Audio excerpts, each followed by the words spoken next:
నమస్తే, welcome to our channel. నేను మీ శ్రావణి.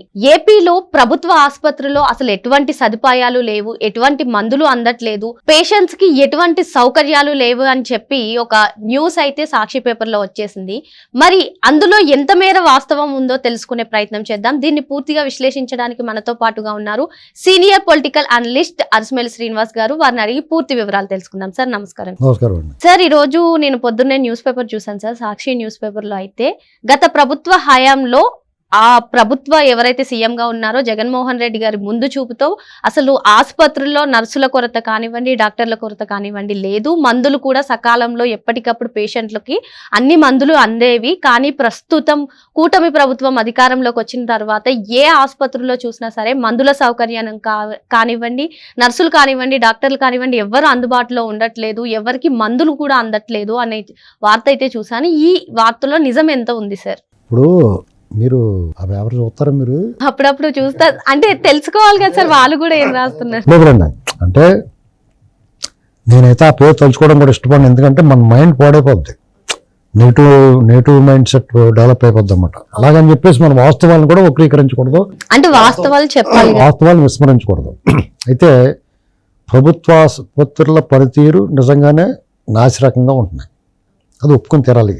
ఈయన అన్నాడని, లేకపోతే ఇంకో ప్రభుత్వం ఉందని, లేకపోతే గతంలో చాలా బాగుండేది ఇప్పుడు పాడైపోయిందని కాదు. కానండి, కారణం ఏంటంటే ప్రభుత్వ ఆసుపత్రులకి వసతులు కరువు ఉంటాయి, వాళ్ళకి పరికరాలు కొరత ఉంటుంది, అలాగే మందుల కొరత ఉంటుంది.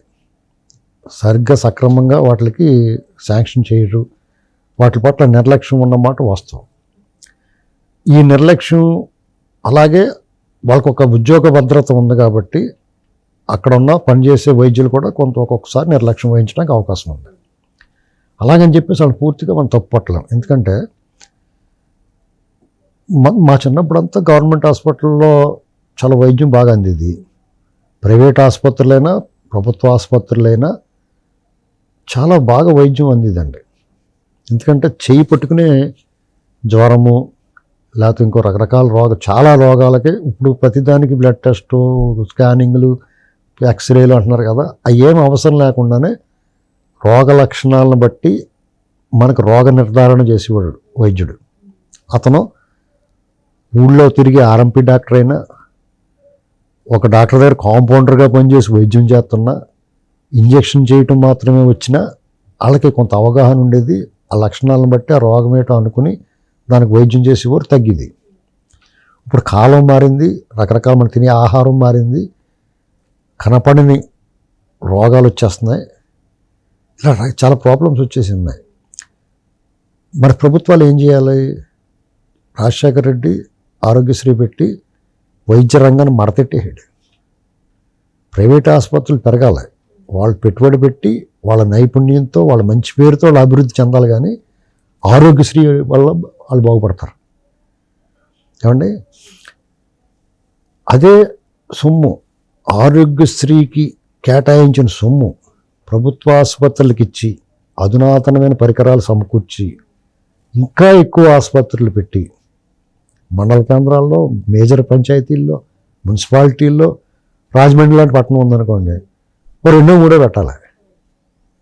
వెళ్తారు జనం. ఆ నిధులు వాటికి కేటాయిస్తే బంగారంలాగా జరుగుద్ది, ఎంప్లాయ్మెంట్ దొరుకుద్ది. డాక్టర్లకు కొంచెం ఎక్కువ జీతం ఇవ్వాలి, వాళ్ళకి వాళ్ళు కూడా బయట చూపులు లేకుండా పనిచేస్తారు. ఎంత బాగా జరుగుతూ ఉంటుంది కదా.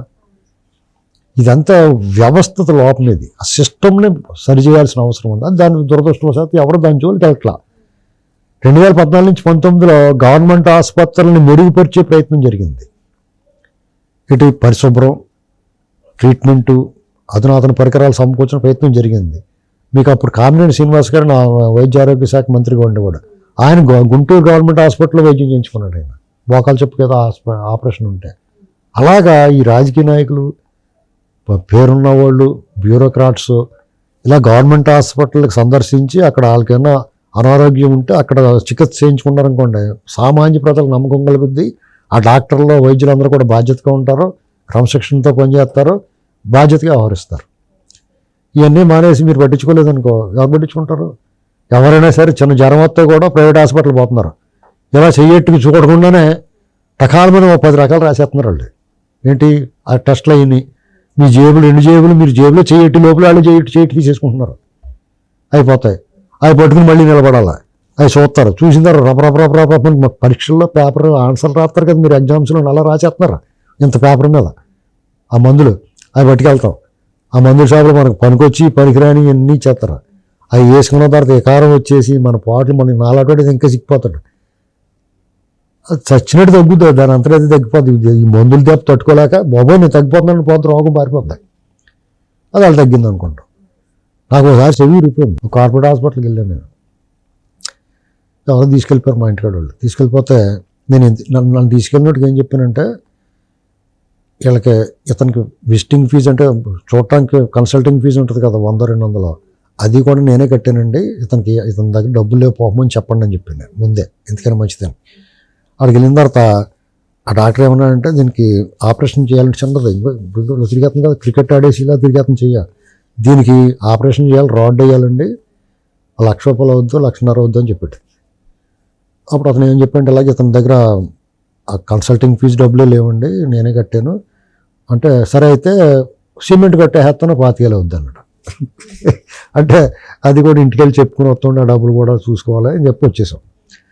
యూనికార్పస్ అని ఒక హాస్పిటల్ ఉంది, స్వచ్ఛందంగా పనిచేస్తుంటాడు. డాక్టర్ రాజ్ కుమార్ అని ఒక ఆయన ఉన్నాడు, ఆర్థోపెడిషియన్. ఆయన దగ్గరికి వెళ్తే ఆయన ఎలా చేయాలో చూసి, దీనికి ఆపరేషన్ గట్ట అక్కలేదండి రావు గారు, మీకు ఒకవేళ ఎమర్జెన్సీ అయితే వైర్ లాంటిది ఏదో ఉంటుందో అది సర్జరీ చేద్దాం, అవసరం ఉండదు, మీరు ఇప్పుడు క్రికెట్ గట్ట ఏం ఆడరు కదా, ఇప్పుడు ఇలా తిరిగితే చాలు కదా మీకు అన్నాడు. చాలండి అన్నాను. ఇన్ని ఏళ్ళు వచ్చేసిన తర్వాత ఇంక చెయ్యలా తిరగాల మనకి ఏమన్నా ఏంటండి. అప్పుడు శుభ్రంగా ఒక ఇంత లావు ఉన్న నర్సులో చెయ్యి లాగేసి సెట్ చేసి కొట్టేసేసారు, అంత అయిపోయింది.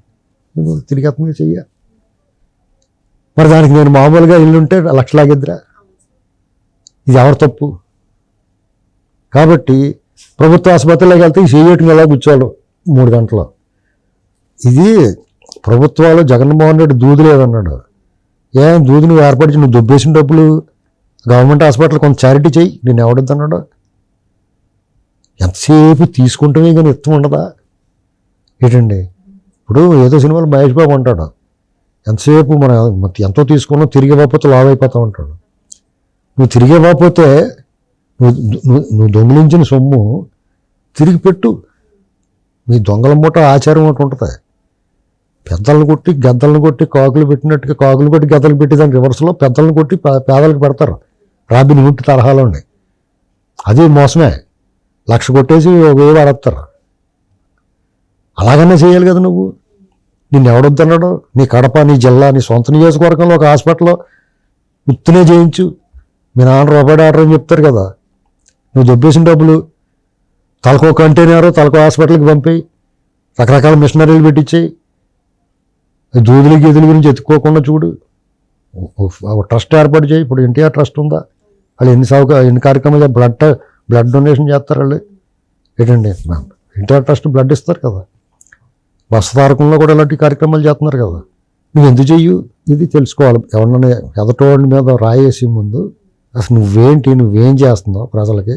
దూది లేదు ఎలా ఉంటుంది? మొత్తం మీరు మేసేస్తే అక్కడ ఏముంటుంది? శుభ్రంగా మేసేసారు మీరు. అంటే దీని అర్థం ఏంటనుకుంటున్నారు? ఇదివరకు దూది కొరత లేదు. చంద్రబాబు నాయుడు గారు పరిపాలన చేసిన తర్వాత కొత్తగా వచ్చినోడికి దూది కొరత లేదు. జగన్మోహన్ రెడ్డి పరిపాలన చేసి వెళ్ళిన తర్వాత దూది కూడా దొరకట్లేదు అనేటువంటిది అర్థమవుతుంది. నీకు తెలియకుండానే నువ్వేం చేసావో చెప్తున్నావు జనాలకి, అది గుర్తుపెట్టుకోవాలి. Okay sir, thank you sir.